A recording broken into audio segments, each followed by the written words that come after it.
tubig ng ilog ay nasasalig. O Diyos, ako sa inyong nananalig.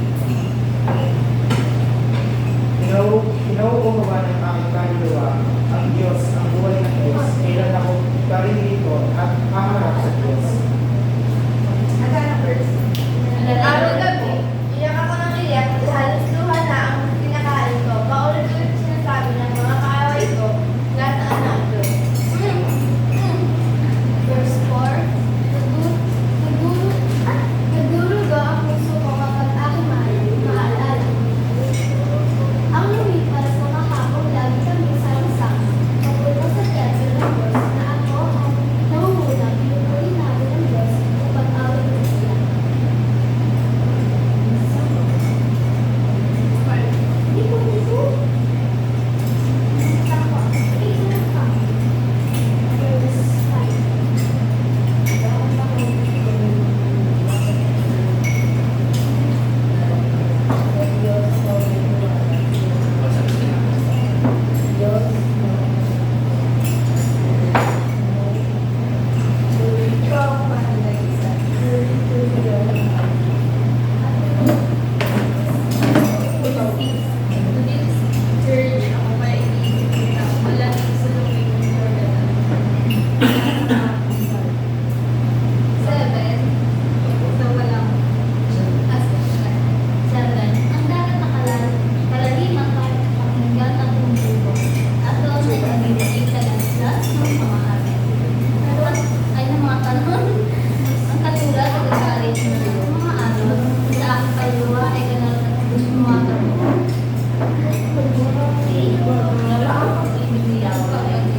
Verse 10, para bang tumatagos sa aking mga buto ang pag-iusulo ng aking mga tao at umiilang sinasabi, nasaan na ang Diyos mo?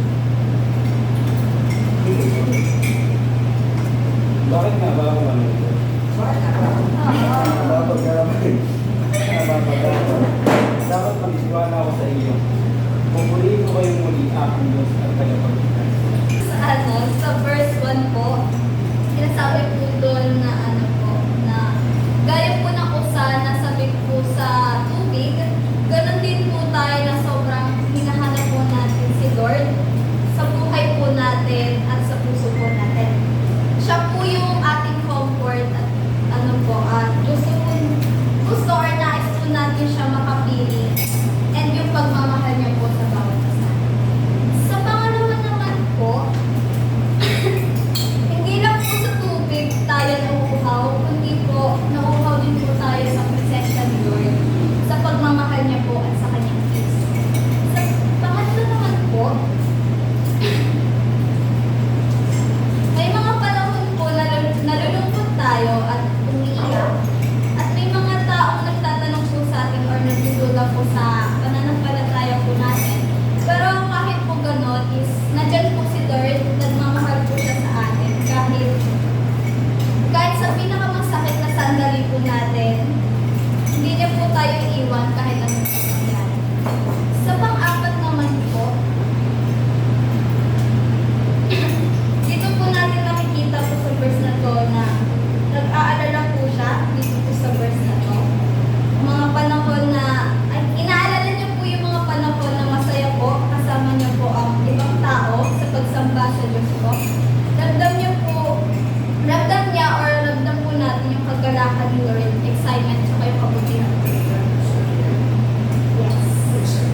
hope and purihin po natin si Lord kahit may mga pagsubok po tayong hinahanap.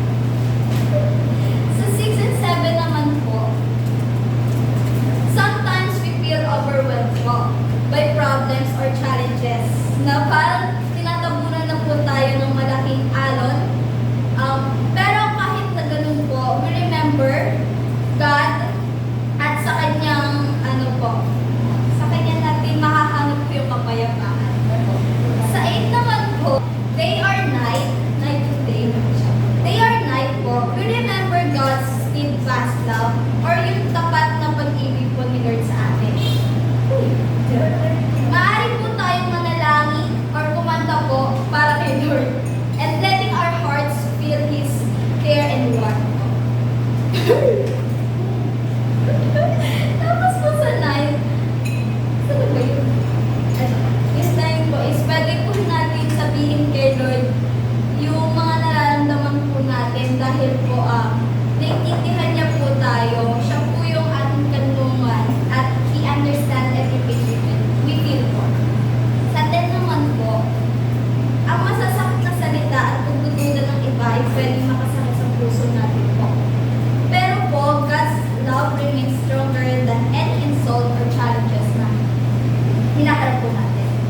Last naman po, sa last verse po is sa 11 po. In the end po, pinapaalala natin sa sarili po natin at sa iba na magtiwala ulit po sa Diyos po. Ang pinapaalala po ulit sa atin na sa ating sarili po at sa iba na magtiwala ulit po tayo sa Diyos. Kahit mabigat po yung nararamdaman po natin, yung mga puso po natin. At ang kanyang pagmamahal po ay nagbibigay sa atin ng pag-asa po at comfort and guidance para ma-overcome yung challenges. In the end, in short po, kahit malungkot po tayo or nalulunod po tayo sa problema or kung sa pinagdadaanan po natin. Lagi po tayong lumapit kay Lord, hindi po sa ibang tao, kundi po kay Lord po. Magtiwala po tayo sa Kanya, hindi po nagbabago yung pagmamahal niya po. And He is our refuge, comfort, and joy, at palagi po tayong handang yakapin po ni Lord. Amen.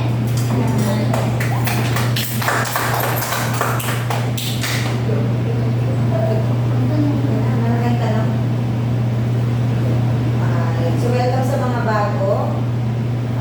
Nawa itong pagtugon nyo ng every Saturday mag-continue at saliksikin ninyo kung saan kayo ilalagay ng Panginoon rather na kung ano yung gusto nyo.